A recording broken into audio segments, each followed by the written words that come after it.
C'est lui qui est fort dans les épreuves a plus de chances de réussir sa vie parce que sa foi est basée à l'accomplissement de la promesse de Dieu. Il ne se focalise pas aux épreuves qu'il traverse. Plutôt, il s'est dit en lui-même qu'un jour, Dieu s'élèvera.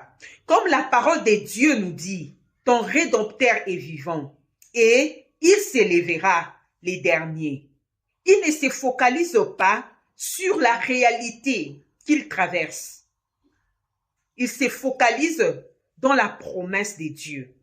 Et alors, si tu es fort dans les épreuves, sache que Dieu va te faire confiance. Si tu es fort dans les épreuves, sache que tu vas porter la couronne. Les gens qui ont porté la couronne, ce ne sont pas des gens qui ont remporté la victoire facilement. Les gens qui ont réussi leur vie, ce sont des personnes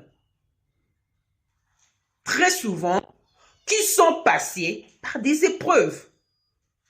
Et malgré les épreuves, ces gens n'avaient jamais abandonné.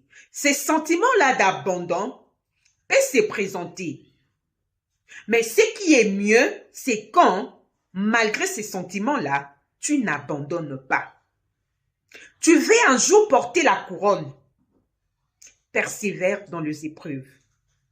Quand tu traverses les moments difficiles, ce qui compte plus, c'est la position que tu gardes dans ta marche avec le Seigneur. C'est la confiance que tu as envers ton Dieu. Aujourd'hui, tout le monde connaît Ronaldo. Dans une interview, Ronaldo était en train de dire, lui, malgré les échecs, il n'abandonnait pas. Ronaldo était en train de dire, il a échoué aussi. Par contre, il n'abandonnait pas.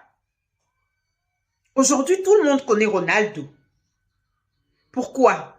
Parce que, un moment, il a eu des moments difficiles.